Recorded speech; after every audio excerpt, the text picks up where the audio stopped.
படங்களுக்கு பிஆர்ஓ இன்னைக்கு வந்து தமிழ்நாட்டில் இருக்கக்கூடிய பெரிய பெரிய ஸ்டாருக்கு யார் பிஆர்ஓ தானா பிடி செல்வகுமார் தான்.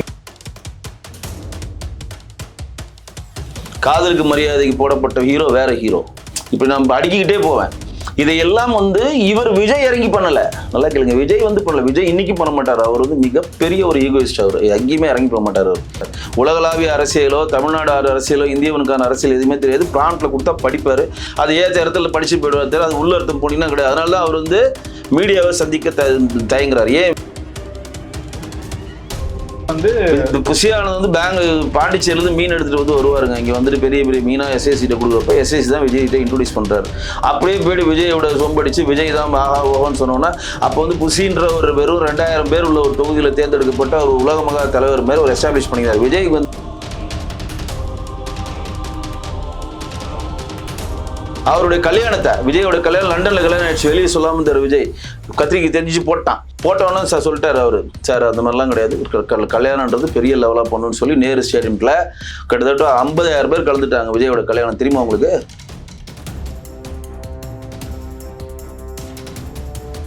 பெரிய லீடரா வாங்க. ஆனா நீங்க பெரிய லீடரா வரணும்னா இந்த துரோக கும்பலை களையெடுங்க.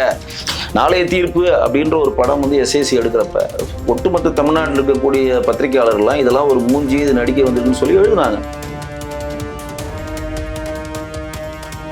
பாரதிராஜா பையன் மனோஜ், முத்துராமன் பையன் கார்த்திக், அந்த மாதிரி ஒரு ஹீரோவா வந்துட்டு போட்டோம் அப்படின்றது தான் அதிகபட்சம் ஒரு பெற்றோருடைய கனவா இருந்துச்சு. எஸ்எஸ்சி கனவு அதுவாக தான் இருந்துச்சு. பிடி செல்வகுமார் வந்து மேனேஜர் மட்டும் கிடையாது. அவர் ஒரு பர்சனல் மேனேஜர் மட்டும் இல்லாமல் அவர் ஒரு பிஆர்ஓ, இது மட்டும் இல்லாமல் அவர் ஒரு பத்திரிகையாளர், இது மட்டும் இல்லாமல் ஒரு விநியோகஸ்தர், இது மட்டும் இல்லாமல்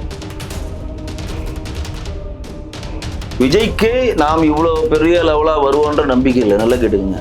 அப்ப எந்த மாதிரி கதையை தேர்ந்தெடுத்தால் நீங்கள் வாழ்வியல்ல வந்து கேட்ச் பண்ண முடியுன்றதை ஒரு இயக்குனரால சொல்ல முடியும்.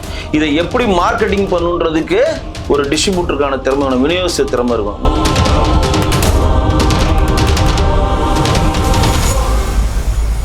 ஸ்பெக்ட்ரம் தமிழ் நேயர்களுக்கு வணக்கம். நம்மோடு திரைப்பட தயாரிப்பாளர் வெங்கடேசன் இருக்கிறார், பேசலாம். சார் வணக்கம். வணக்கம் சார். நிறைய அரசியல் பேசியிருக்கோம்.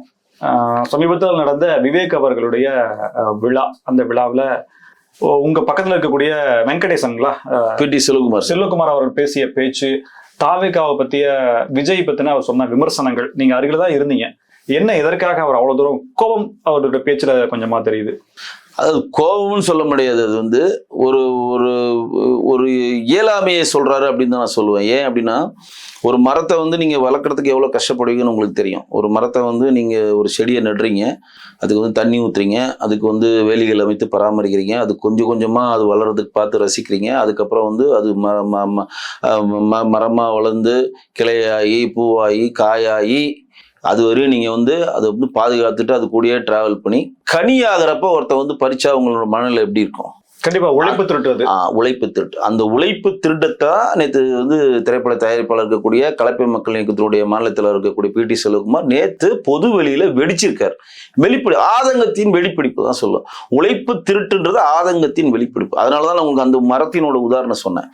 நாளைய தீர்ப்பு அப்படின்ற ஒரு படம் வந்து எஸ்ஏசி எடுக்கிறப்ப ஒட்டுமொத்த தமிழ்நாட்டில் இருக்கக்கூடிய பத்திரிகையாளர்கள்லாம் இதெல்லாம் ஒரு மூஞ்சி இது நடிக்க வந்திருக்குன்னு சொல்லி எழுதுனாங்க. மறுக்க முடியாது. நீங்க அவர் ஒரு வீட்டை வித்தா நாளைய தீர்ப்பு ரிலீஸ் பண்ணார், ஃபெயிலியர் ஆயிடுச்சு. அப்ப இந்த நாளை ஒருத்தர் வந்து இந்த மூஞ்சிலாம் நடிக்க வந்துதா அப்படின்லாம் எழுதியிருக்காங்க பத்திரிகைலாம் எனக்கு தெரியும். நான் அவரோட டிராவல் பண்ணியிருக்கேன். எங்களுக்கு விஜய் சார் பக்கத்துல தான் நான் இருந்தேன். அப்ப இந்த விஜயுடைய புகழை கொண்டு போய் சேர்க்கறதுக்கு ஒரு டூல் வேணும். அப்போ வந்து எஸ்ஏசியை வந்து ஒரு மேனேஜர் தேடிட்டு இருக்கப்ப பிடி செல்வகுமார் வந்து ஒரு திரைப்பத்திரிகையில ஒர்க் பண்ணிட்டு இருக்காரு. அவர் வந்து இவர் பேட்டி எடுத்துக்கு போறப்ப அவரை கூப்பிட்டு வர வச்சு என் பையனுக்கு மேனேஜரா எனக்கும் மேனேஜரா இருன்னு சொல்லி அவர் தான் வந்து அந்த வாய்ப்பை கொடுக்குறாரு. எஸ்ஏசிக்கு மேனேஜராகவும் பையனுக்கு மேனேஜரா இருன்னு சொல்றப்பதான் இந்த அமைதிப்படை ஒரு படம் வந்து நீங்க பார்த்துருப்பீங்க. சத்யராஜ் மணிவன் நடிச்ச பதில் அதுல வந்து சூப்பரான ஒரு டைலாக் மணிவன் எழுதியிருப்பாரு. மண்ணா இருந்த அமாவாசையை மாணிக்கமா மாத்தினார் அவரு, ஒண்ணுமே இல்லாதவன கொஞ்சம் கொஞ்சமா மாத்தினார் அவரு அப்படின்ற ஒரு டைலாக் வரும். அந்த மாதிரி விஜய்க்கே நாம் இவ்வளவு பெரிய லெவலா வருவோன்ற நம்பிக்கை இல்லை. நல்லா கேட்டுங்க. எஸ்ஏசிக்கே விஜய் வந்து ஒரு எஸ்டாப்ளிஷ் ஹீரோவா வந்தா போதும் அப்படின்ற லெவல் தான் அவரோட நம்பிக்கை. நம்பர் ஒன்ன்றதுக்கு அவங்களுக்கு நம்பிக்கை இல்லை. இப்ப சீமானுக்கும் விஜயலட்சுமிக்கு பிரச்சனை தான். சீமான் அவர்களும் விஜயலட்சுமி அவர்களும் பழகிய நாட்கள்ல சீமான் இவ்வளவு பெரிய தலைவரா வருவார் விஜயலட்சுமிக்கு தெரியாது.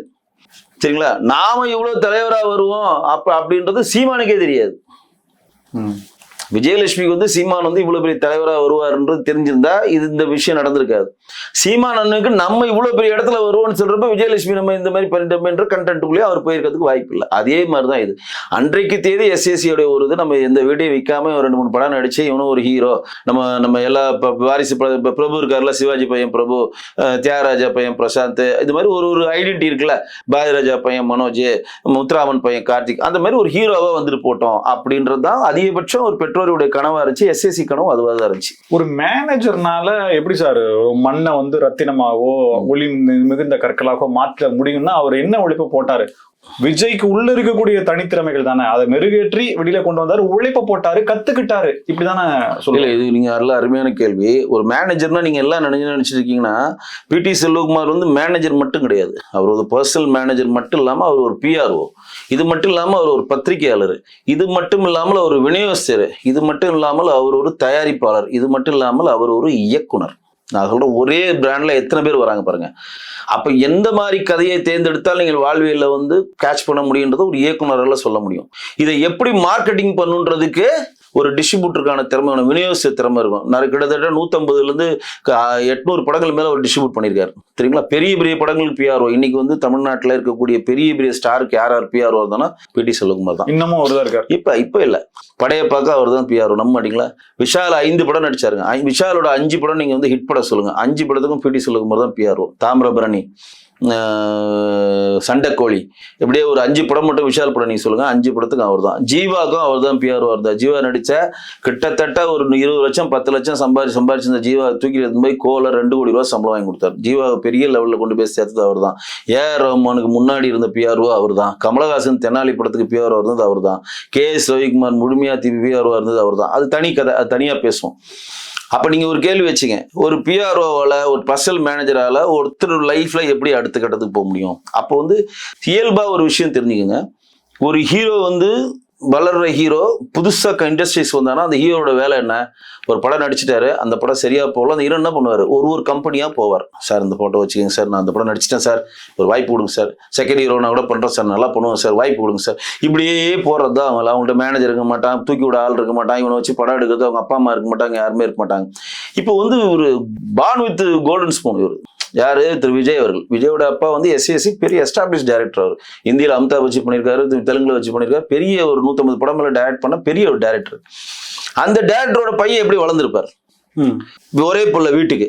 ஸோ காரும் வீடுமாக சொகுசாக பானுஜி சில்வர் ஸ்பூன்ல நல்லா வளர்றாரு. சரியா? அவர் வந்து தன்னுடைய கிரேடை இறங்கி எங்கேயும் போய் வாய்ப்பு கேட்க மாட்டார், கேட்க முடியாது. ஏன்னா அவருக்கு எடுத்தா போயா, எனக்கு வீடு இது சொத்து இது, நான் ஜாலியா எடுத்து போறேன், இப்படிதான் எல்லாரும் மனையில தானே. அப்ப என்ன பண்றாரு திரு பிடி செல்வகுமார் அவர்களும் திரு எஸ்எஸ்சி அவர்களும் ஒரு கம்பெனிக்காக போறாங்க. நீ நம்ம சொல்ல மாட்டீங்க, நீங்க ஹிட் அடிச்ச பல படங்கள் வந்து பிரசாந்த் நடிக்க வேண்டிய படங்கள், நீங்க நம்புவீங்களா நான் சொல்றது? இன்னைக்கு வந்து பூவே உனக்கான ஒரு படம் வந்துச்சு. இந்த படத்தை வந்து முதல் நடிக்க காரணமா இருந்தவர் பிரசாந்த். எஸ்ஏசியும் பிடி செல்வகுமார் போய் ஆர்பி சௌத்ரிகிட்ட போய் பேசி கன்வின்ஸ் பண்ணி, ஒரு டைரக்டரே வந்து நம்ம ஆபீஸ்ல வந்து கேட்கறாங்களேன்னு சொல்லி விக்ரமன்ட்ட சொல்லி, ஆமா அந்த பையன் நடிச்ச படம் பார்த்திருக்கேன், சரி பண்ணுங்க அப்படின்னு சொல்லிட்டு அவரு இதுல இருந்து நம்ம பூவேவனுக்கு வந்து பிரசாந்த் எடுத்துட்டு விஜய் போனார். காதலுக்கு மரியாதைக்கு போடப்பட்ட ஹீரோ வேற ஹீரோ. இப்ப நம்ம அடுக்கிக்கிட்டே போவேன். இதையெல்லாம் வந்து இவர் விஜய் இறங்கி பண்ணல.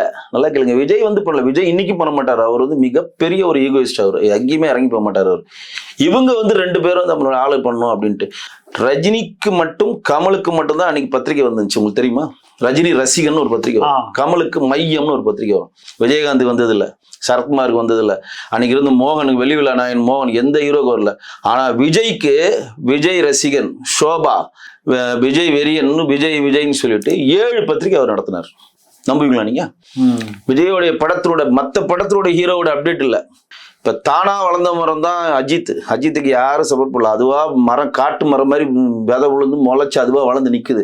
விஜய் தானா வளர்ந்துடல. எஸ்ஏசியும் பிடி செல்வகுமாரும் உடைப்பால் வளர்ந்த மரம் அது. அப்ப அந்த ரஜினிக்கு ஈக்குவலா ரஜினி ரசிகன், விஜய் ரஜினி ரசிகன் வந்ததுக்கு ஈக்குவலா விஜய் ரசிகன். அப்போ ஒரு சின்ன படம் பட்ஜெட்ல நடிச்சாலும் அந்த ஃபிளேவர் போட்டோ போட்டு விஜய் ரசிகன்ல போட்டு விட்டு அந்த பெரிய ஸ்டில்ல போட்டு விட்டு எல்லாருக்கும் ஃப்ரீ அந்த புக்கு டிஸ்ட்ரிபியூஷன். ஷோபான ஒரு புக்கு வச்சு டிஸ்ட்ரிபியூஷன், ஜோசப் விஜய்னு ஒரு புக்கு அதுக்கு டிஸ்ட்ரிபியூஷன். இப்படி ஒரு 7 பத்திரிகை நடிச்சிட்டு சாதாரண ஒரு சின்ன இன்னைக்கு தான் சோஷியல் மீடியா, அன்னைக்கு சோஷியல் மீடியா அன்னைக்கு பத்திரிகை தான் தமிழ் திரையுலகத்தை தாண்டிச்சு. அப்ப தினத்தந்தி போன்ற முன்னிலை பத்திரிகைகளை போய் நேரடியா போறது, கொஞ்சம் காசை கொடுத்து இந்த மேட்டர் பெருசா போடுங்க, ஏன்னா ஒரு பத்திரிகையாளர் இருந்திருக்காங்க. அப்போ ஒரு ரஜினிக்கும் கமலுக்கும் கொடுக்குற முக்கியத்துவத்தை பத்திரிகையாளர் சேர்த்து அவங்க கொடுக்குறாங்க. ஏன்னா ஆல்ரெடி பத்திரிகையாளர் இருக்காரு, தினகரன், தினமலர், எங்க போயிட்டு சார் இந்த மேட்டர் விஜய் இங்க பண்ணாரு, ஒரு 4 பேருக்கு ஒரு சைக்கிள் இஸ்திரி பெட்டியை கொடுத்துட்டு விஜய் வந்து 1000 பேருக்கு இஸ்திரி பெட்டி கொடுத்தாரு, ஒரு 4 பேருக்கு வந்து ஒரு அன்னதானம் போட்டு விஜய் 10,000 பேருக்கு உணவு வழங்கினாரு. இது வந்து எக்ஸ்ட்ரா, இது எல்லாரும் பண்றதுதான். அவர் பண்ணது கரெக்ட் ரைட்னு சொல்ல வரல. இந்த வேலையை கூட இருந்து தெளிவா பண்ணிட்டு இருக்காங்க. இது ஒண்ணு. இது வந்து இது ஒரு விதமான வந்து மார்க்கெட்டிங் ஸ்ட்ராட்டஜில இவங்களை வளர்க்குறது. 2வது ஸ்ட்ராட்டஜினா படம் ரிலீஸ் ஆகும். நார்மலா ஒரு அப்கமிங் ஹீரோட படம் எப்படி ரிலீஸ் ஆகும், சாதாரணமா ஒரு படம் ரிலீஸ் ஆகும்ல, அவர் என்னமா பண்ணுவாரு, கமலா தேட்டர் இருக்குல்ல, கமலா தேட்டர் பேக் சைட்ல இருந்து அந்த பொட்டியை ஒரு சேரட்டில் வச்சு எடுத்துட்டு வருவார். விஜய்க்குலாம் இது தெரியவே தெரியாது. கம்பல்சரி முதல் நாள் நைட்டை ரசிகர் மன்றத்துக்கு கொண்டு வந்து கொடி கட்ட சொல்வார். கொடி கட்டுறது முதல் கொண்டு வந்தது அவர் தான். ஃபுல்லா கொடி கட்டி கட் அவுட், அப்ப கட் அவுட் பேனர் கிடையாது, கட் அவுட். அந்த கட் அவுட்ல சேரட் ஒன்றுல பேண்டு நாளா இருந்திருக்காங்க, நல்லா ஞாபகம் இருக்கு. பேண்டு வாசிக்கிட்டே வரும், சுறாப்படத்துல திருவிழா மாதிரி இப்ப ஆட்டு போலீஸ் ஸ்டேஷன் வழியா வடபள்ளி வழியா வரும். போலீஸ் பெர்மிஷன் வாங்கிட்டு வடபள்ளி போலீஸ் லெவலில் வந்து கீழே வந்து 9 மணிக்கு சேரட் ஃபுல்லா அடிச்சு அந்த ரோட்ல போற வரவங்களாம் நீங்க விஜய் படம் ரிலீஸ் ஆகுதுன்ற கண்டென்ட்டுக்குள்ள அவனை பதிய வச்சு பாலாபிஷேகம் தேராபிஷேகம் பண்ணி கிளீனா பண்ணி 11 மணிக்கு விஜய் படம் ரிலீஸ் ஆகுதுன்னா அது ஒரு திருவிழாவா பண்ணாரு. இதெல்லாம் யாரால எல்லாமே எதுக்கு நான் சொல்றேன்னா, இதெல்லாம் வேற ஒரு ஹீரோக்கு யாருன்னா பண்ணிருக்காங்கன்னு ஒருத்தர் சொல்லுங்க, நான் வந்து இது சொல்றேன். அது மட்டும் இல்ல, விஜயோட படம் வந்து காவலன் படம் ரிலீஸ் பண்ண முடியல. திமுகவில் மிகப்பெரிய நெருக்கடி. எஸ்ஏசி போயிட்டார், லேப் விட்டே போயிட்டார், நீ பண்ணாட்டி சக்தி சந்தம் தான் முதல்ல ப்ரொடியூசர், நான் இருந்தேன் அவர் கூட. அந்த படத்துக்கு தன் சொந்த வீட்டை அடமான வைத்து பெரிய அமௌண்ட்டை வாங்கி காவலன் படத்தை திமுக எதிராக 11:30 மணிக்கு ரிலீஸ் பண்ண முடியாம 3 மணிக்கு ரிலீஸ் பண்ணார். யாருக்காக ரிலீஸ் பண்ணாரு? பிடி செல்வகுமார். அதனாலதான் உங்களை முன்னாடி பதிவு சொன்னேன், அவர் ஒரு திரைப்பட தயாரிப்பாளர், ஒரு விநியோகஸ்தர், ஒரு நடிகர், ஒரு இயக்குனர். நான் அவர் 9 படத்தில் நான் நடிச்சிருக்கேன். நான் தான் ஓப்பனிங் சீனே வரும், அவரோட அசோசியேட்டா ஒர்க் பண்ணி அவர் அந்த படம் நடிச்சிருக்கேன் அவரோட. அப்போ வந்து உங்களுடைய எல்லா முயற்சிகளுக்கும் உங்களுடைய எல்லா கஷ்ட நஷ்டத்துக்கும் கூட இருந்து அவருடைய கல்யாணத்தை, விஜயோட கல்யாணம் லண்டன்ல கல்யாணம் ஆயிடுச்சு, வெளியே சொல்லாம இருந்தார் விஜய். கத்திரிக்கை தெரிஞ்சு போட்டோன்னு சார் சொல்லிட்டாரு அவரு, சார் அந்த மாதிரிலாம் கிடையாது, கல்யாணம்ன்றது பெரிய லெவலா பண்ணணும்னு சொல்லி நேரு ஸ்டேடியம்ல கிட்டத்தட்ட 50,000 பேர் கலந்துட்டாங்க விஜயோட கல்யாணம். தெரியுமா உங்களுக்கு? கேலரியா போச்சு. இப்ப பாருங்க 20,000 பேருக்கு செத்து போனானுங்களே இங்க கரூர்ல. இதே நிர்வாகம் பிடி செல்வகுமார் இருக்கப்ப நேரு ஸ்டேஜ்ல 50,000 பேர் ஒரு அசம்பாவியம் இல்ல, கிளீனா வந்தாங்க, எல்லாரும் பார்த்தாங்க, எல்லாம் கல்யாணம் அட்டன் பண்ணாங்க, சந்தோஷப்பட்டாங்க, எல்லாரும் பிரியாணி பொருள் வாங்கிட்டு போனாங்க. இதெல்லாம் வந்து நிர்வாக திறனுங்க, நிர்வாக திறனா இல்லையா? அப்ப விஜய் வைத்து படம் எடுத்த ஒரு 10 டைரக்டர், 10 விஜய்க்கு இட்டு கொடுத்த 10 ப்ரொடியூசரை கூப்பிடுறாரு. புசி ஆனந்த் கூடவே இருக்காரா? இல்ல, அப்ப இல்ல. புசி ஆனந்த் மீன் கொடுக்க வந்தவர் தாங்க, அவருக்கு அதை பத்தி எல்லாம் தெரியாதுங்க. மீன் கொடுக்க வந்தவர் தான், மீன் கொடுத்து உள்ள வந்து செட்டில் ஆனவர் அவரு. விஜய் வைத்து படம் எடுத்த 10 ப்ரொடியூசர்.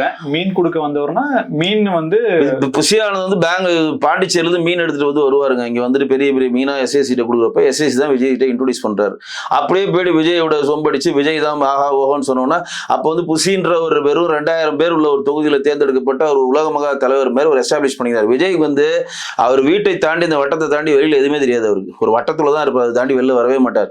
உலகளாவிய அரசியலோ தமிழ்நாடு அரசியலோ இந்தியவனுக்கான அரசியல் எதுவுமே தெரியாது. பிராண்ட்ல கொடுத்தா படிப்பாரு, அது ஏற்ற இடத்துல படிச்சு போயிடுவார், அது உள்ள அர்த்தம் போனீங்கன்னா கிடையாது. அதனாலதான் அவர் வந்து மீடியாவை சந்திக்க தயங்குறாரு. ஏன் இப்ப நம்மளாம் ஏன் மீடியாவை சந்திக்கிறோம்? என்ன கேள்வி கேட்டா நான் பதில் சொல்லுவேன், அது கேள்வி கேட்டா அவங்களுக்கு தெரியாது. எஸ்ஏஆர் முழுமையும் கேட்டா அவருக்கு தெரியாது. எஸ்ஏஆருக்கு சொன்னதை நீங்க படிச்சு விட்டு போற, அவ்வளவுதான். அப்ப இந்த மாதிரி ஒரு கஷ்டப்பட்டு உங்களை ஒரு இயக்குனராக உங்களுடைய இதை வந்து நான் சொல்லல, என்னை வந்து ஈண்டெடுத்து என் தந்தை எஸ்ஏசியா இருந்தாலும் நான் இன்றைக்கு இவ்வளவு பெரிய ஸ்டாராக ஓய்ந்திருக்கிறேன்னா அதற்கு காரணம் என்னுடைய மேனேஜர், என்னுடைய பிஆர்ஓ இருக்கக்கூடிய பிடி செல்வகுமார் அண்ணன் தான் அப்படின்னு நான் சொல்லல. எங்க 9 குருவோடைய ஆடியோ ரிலீஸ் ஃபங்க்ஷன்லயே விஜய் சொல்றாரு, நீங்க செக் பண்ணிக்கங்க யூடியூப்ல. அதே மாதிரி எஸ்எஸ்சி சொல்றாரு, நான் தான் விஜய் வந்து என்னுடைய மகன் தான், ஆனா நான் கொண்டு வந்து ஒரு படம் தான் ரிலீஸ் பண்ணேன். அதுக்கப்புறம் விஜய் வந்து இந்த லெவல்ல கொண்டு போய் சேர்த்தது என்னுடைய பர்சனல் மேனேஜரா பிஆர்ஓவா இருந்த திரு பிடி செல்வகுமார் அவர்கள் தான். இதுவும் நான் சொல்லல, எஸ்ஏசி அவர்கள் அந்த மேடையிலேயே தேவி பிரகாஷ் நடந்துச்சு. நான் ராசியில் ஒர்க் பண்ணிட்டு இருக்கேன், நான் போயிருக்கேன், நான் அந்த படத்தில் நடிச்சதுனால நான் தான் தொகுத்து வழங்கினேன். அதுக்கப்புறம் ஜில்லா படத்தினோட வெற்றி விழா, ஜில்லா படத்தின் வெற்றி விழா ஜீவா தான் ப்ரொடியூசர். ஜில்லா படத்தில் அந்த வெற்றி விழாவில் தான் வைரமுத்து அறிவிக்கிறார், விஜயோடைய அடுத்த படத்தை வந்து ப்ரொடியூஸ் பண்றது விஜயோட பிஆர் இருக்கக்கூடிய பிடி செல்வகுமார். அவரோட வந்து ஷிபு அவர்கள் கேரளாவில் இருக்கக்கூடிய விஜய் படத்தை டிஸ்ட்ரிபியூட்டர் 2 பேர் தயாரிக்க போறான்னு சொல்லி இன்ப அதிர்ச்சி கொடுக்குறாங்க. அப்பெல்லாம் நான் இருந்தேன். புலின்ற ஒரு படத்தை மிகப்பெரிய லெவலா ஒரு ஃபேண்டசி மூவியா எடுத்து அது மக்களிடம் சென்றல தோல்வி அடைஞ்சிச்சு. அதுக்கு என்ன பண்ண முடியும்? வெற்றி தோல்வி எல்லாருக்குமே வருமே. அதற்குள்ள கூட இருக்கக்கூடிய புள்ளி இதுதான். நேற்று அவரோட விவேக்கோடைய மரண விழாவில் பொது வழியில போட்டு உடைச்சிட்டாரு. அவர் வெளியேற்றத்திற்கு காரணம் விஜய் அவர்ல கூட இருந்த புல்லுருவிகள் தான் பண்ணியிருக்காங்கன்றது பொது வழியில உடைக்கிறார். அதுக்குள்ள அவங்களுக்குள்ள இன்னும் இன்டர்னல் நடந்ததுலாம் எனக்கு தெரியாது. அதுக்குள்ள நான் போக விரும்பல. ஏன்னா அது ஆபீஸ் சம்பந்தப்பட்ட விஷயம். அதை நம்ம நேரடியா பார்க்காம வைக்க முடியாது. ஆனால் விஜயுடைய வளர்ச்சி இன்னைக்கு இவ்வளவு பெரிய இடத்துல போய் விஜய் உட்கார்ந்துருக்காருன்னா அதுக்கு விதை போட்டது எஸ்ஏசி. அதை வந்து செடி தண்ணியை ஊற்றி வளர்த்து வேலி வைத்து அது மரமாக்கி காயாக்கி பழமாக்கி அந்த கனியாக்கி அது பழமாக்கி பறிக்கிறது யாரு? இப்ப இருக்கக்கூடிய அவரை சுத்தி இருக்க ஆதவர்ஜினான்ற ஒரு கூட்டம், புசி ஆனந்த்ன்ற ஒரு கூட்டம், வெங்கட்ராமன்ற கூட்டம். இந்த கூட்டங்கள் வந்து நம்ம வந்து பழமாக்கி நம்ம ஒரு பெரிய எஸ்டாப்ளிஷா ஒருத்தரை கொண்டு வரதுக்கு. ஏன்னா எஸ்ஏசி கண்ட்ரோல்ல விஜய் இருக்கிற வரையும் அரசியல் ரீதியா அவர் வந்து ரொம்ப தெளிவான ஸ்டாண்ட் எடுத்தார். எஸ்ஏசி கையை விட்டு விஜய் போறார். இன்னைக்கு புசி ஆனந்த் வந்து என்னை விட அதிகமா யாருமா திட்டுறா? எஸ்ஏசி தான் திட்டுறாரா இல்லையா? அவனுக்கு ஒண்ணும் தெரியாதுங்க. பெஞ்சில் படுத்துருப்பாங்க, வாட்ஸ்அப்ல அப்படியே படம் காட்டுவாங்கன்னு நான் திட்டுறேனா? நான் திட்டுறேன். ஆதவர்ஜுனா அதிகமா யார் திட்டுறேன்? எஸ்எஸ்சி தான் திட்டுறாங்க. குடும்பத்துக்குள்ளே இந்த பிரச்சனை, அது தனிக்கதை. அப்ப ஒருத்தரை நீங்க வந்து ரொம்ப கஷ்டப்பட்டு ஒருத்தனை உருவாக்கி மேல் இடத்துல வைத்து அழகு பார்த்து உங்களுக்கு ஒரு கோலை நோக்கி நகர்த்துறப்ப வேற ஒருத்தர் வந்து அந்த படத்தை படிக்கிறப்போ உங்களுக்கு கோபத்தின் வெளிப்பாடா ஆதங்கத்தை வரி. அதை நேத்து அவர் வெடிச்சிருக்காரு. விவேக்குடைய இந்த மரக்கண்ட நடுவிழாவில் நேத்து வெடிச்சிட்டார். என்னை வந்து பிடி செல்வகுமார் என்னை வந்து வெளியே தள்ளியது யாருன்னா இந்த 3 பேர் தான். கூட இருந்த புல்லூரில் தான் என்னை வெளியே தள்ளிட்டாங்க. அவர்களுடைய முன்னேற்றத்துக்காக என்னை பலிகாடு ஆக்கிட்டாங்க. இதை நான் இப்ப சொல்லியே ஆகணும், இல்ல நான் செத்து போனா இது தெரியாம போயிடும் அப்படின்னு தான் வெடிச்சிருக்காரு. இப்ப பிடி செல்வகுமார் என்ன விரும்புறாரு? இப்ப விஜய் கூட இருந்து அவருடைய அரசியல் நகர்வுகளை வியூகங்களை இல்ல இது நிறைய பேர் வந்து இப்ப வலைதளத்தில் இருக்கக்கூடிய பல பேர் எல்லாம் கூட சொல்றாங்க பிடி செல்வகுமார் விஜயோட இணையத்துக்காக இந்த மாதிரி எல்லாம் பேசுறாரு. பிடி செல்வகுமார் கலப்பை மக்கள் இயக்கம்னு சொல்லி ஒரு இயக்கத்தை ஆரம்பிச்சு அரசியல் சார்பற்றது. அது நான் தான் மாநில ஒருங்கிணைப்பாளர், அவர் தலைவர். தெரியுங்களா? இந்த அரசியல் கிடையாது. எங்களால் ஆன உதவிகளை கொரோனா பீரியட்ல பெரிய லெவல்ல செஞ்சோம். 101 ஆடுகள் கொடுத்தோம், 1001 ஆடுகள் கொடுத்தோம், 101 பசுமாடுகள் கொடுத்தோம். கொரோனால கிட்டத்தட்ட கிட்டத்தட்ட 8 மாசத்துக்கு டெய்லி வந்து 200 பேருக்கு அரிசி மளிகை சாமான்களை கொடுத்துக்கிட்டே இருந்தோம். அது ஒரு கின்னஸ் ரெக்கார்டாவே பண்ணோம். பெரிய பெரிய நடிகர்களை கூட்டு வச்சு தான் பண்ணோம். எல்லாத்துக்கும் ப்ரூஃப் இருக்கு. சரிங்களா? இப்பயும் வந்து பிடி செல்வகுமார் வந்து அவர் கன்னியாகுமரி மாவட்டத்தில் நிறைய பள்ளிக்கூடங்கள் கட்டித்தராரு, கலையரங்கம் கட்டித்தராரு. அவரால் 2 மீனவர்களுக்கான படகுகளை ஒப்பிடித்தராரு. தேவாலயங்கள் இடிஞ்சிருக்கோ அது சீர்படுத்தி தராரு. டாய்லெட்ஸ் கட்டித்தராரு. எங்கெங்கு கல்யாண மண்டபம் கட்டித்தராரு. எங்கெங்க அவர் சொந்த முயற்சியில் டொனேஷன் இல்லாம அவருடைய கை காசை போட்டு அவர் பண்ணி இன்னைக்கு அனைத்து கட்சி கூட்டம்னு சொல்லி மாண்புமிகு முதலமைச்சர் திரு மு.க. ஸ்டாலின் நடத்தினா அதுல கலப்பை மக்கள் இயக்கத்தை ஒரு இயக்கமா கூப்பிடுறாங்க. அந்த அளவுக்கு எஸ்டாப்ளிஷா அங்க வளர்ந்துட்டார். அவர் என்ன நேத்து சொல்ல விரும்பினாரு அப்படின்னு பாத்தீங்கன்னா விஜயை சுற்றி ஒரு துரோக கும்பல் இருக்கிறது, விஜய் உஷாரா இருக்கணும் தான் சொன்னார். விஜய் என்ன அவரை இன்னைக்கு கூப்பிட்டாலும் போக மாட்டார். ஏன்னா அவர் தனிப்பட்ட ஒரு தலைவராக ஒன்று வளர்றாங்க. அவர் ஒரு தனிப்பட்ட லீடரா வளர்ந்துட்டு இருக்காருங்க. இன்னைக்கு பெரிய பெரிய கட்சிகள்லாம் அவர்கிட்ட பேசுது, எங்க கட்சிக்கு வாங்க கட்சிக்கு வாங்க. அது என்ன பண்ண போறான்றது அவருடைய விருப்பம். ஆனா விஜயுடன் என்னை இணைத்துக் கொள்ளுங்கள், விஜய் என்னை சேர்த்து நான் வந்து வியூக அமைப்பாளராக உங்களுக்கு இருக்கிறேன். இன்னைக்கு பிரசாந்த் கிஷோரை பெருசா பேசுறாங்களே, இதே 40,000 பேரை வச்சுதான் அவர் வந்து மிகப்பெரிய லெவல்ல அவருடைய கல்யாணத்தை முடிச்சு கொடுத்தாரு. இப்ப நான் சொன்ன வியூகம்லாம் இதெல்லாம் வியூக அமைப்பாளர் வேலை தாங்க. ஒண்ணுமே பண்ணாத ஒரு விஷயத்த பண்ண மாதிரி பத்திரிகை கொடுக்கலாம். நான் இப்ப புரிஞ்சுக்கலாமா? பிடி செல்வகுமார் அவர்கள் என்ன நினைக்கிறாங்க, நான் வளர்த்த மரம் இப்போ அந்த பழங்களுக்காக கல்லடி போட்டு கடைசியில மரமே இல்லாம போயிடுமோ மாதிரியான ஒரு விஷயத்துல எஸ்ஏசி அதான் சொல்றாரு. எஸ்ஏசியும் பிடி செல்வகுமார் ஒரே வேவலத்துல 2 பேரும் நாங்கள் கஷ்டப்பட்டு இந்த உயரத்துக்கு கொண்டு வந்தோம். நீ துரோக கும்பலை உள்ள வைத்துக் கொண்டு நீ மொத்தமாக அழியாம நீ பாதுகாப்பா இருந்துக்க, இன்னும் கல்லூரிக்கா சொன்னா உஷாரா இருந்துக்க, தெளிவா இருந்து ஒன்னு நீ தற்காத்து கொண்டு நீ பெரிய லீடரா வா. இப்ப எஸ்ஏசி வந்து சொல்ல போறாரா என்ன கட்சியில சேர்த்து என்ன வந்து முதன்மை செயலரா அறிவி துணை முதலமைச்சர் சொல்ல போறாரா? இப்ப பிடி செல்வகுமார் எங்கன்னா சொல்றாரா விஜய் என்ன கட்சியில சேர்த்துக்கணும், நான் தான் வந்து சிஎம் வேட்பாளர்னு சொல்றாரா? அவர் பாட்டு அவருக்கு இட்ட பணியை செய்து அவருடைய தனிப்பட்ட முறையில் அவருடைய இயக்கத்தை வளர்த்து கொண்டிருக்கிறார். விவசாய இயக்கத்தை கலப்பை மகிழ்ச்சி எழுத்துட்டு இருக்கோம். ஆனால் நாங்க இப்ப நீங்க சொல்லுவீங்களா, டேய் என்னதான் இருந்தாலும் நம்மள்ட்ட இருந்து பயிடா நல்லா இருக்குண்டா போடா அப்படின்னு சொல்லுவோமா இல்லையா? ஒருத்தர் உங்களை பத்தி நெகட்டிவ், நீங்க கூட நீ ஒரு 20-30 வருஷம் 27 வருஷம் இருந்திருக்காரு விஜயோட.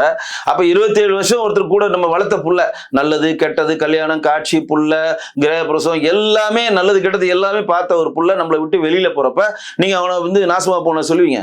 எப்பா நல்லபடியா இருந்துக்கப்பா, இப்ப பின்னாடி சுத்தி காக்கா கூட்டம் இருக்குப்பா, துரோக கும்பல் இருக்குப்பா, உஷாரா இருந்துக்கப்பா, எங்க இருந்தாலும் அவன் நல்லா இருக்கட்டும். இதுதான் அவரோட நிலைப்பாடு. நான் அவர் கூட தான் இருக்கிறேன், எனக்கு தெரியும். அவர் நிலைப்பாடு நாம் வளர்த்த மரம் பட்டு போகக்கூடாது. அது கனியை எவனா சாப்பிடுங்க, அது பிரச்சனை இல்லை. ஆனா அந்த மரம் நன்றாக ஆள் போல் தலைத்து நிழல் போல திறந்து மிகப்பெரிய லெவலில் அது மரம் வளருது. நல்ல பெரிய லீடரா வாங்க. ஆனா நீங்க பெரிய லீடரா வரணும்னா இந்த துரோக கும்பலை களையெடுங்க அப்படின்றதுதான் அவர் பதிவு. மிக்க நன்றி சார், பல்வேறு கருத்துக்கள். நன்றி. நேர்களை மீண்டும் சந்திப்போம். மனிதர்கள் ஸ்பெக்ட்ரம் தமிழோட நன்றி நேயர்களே.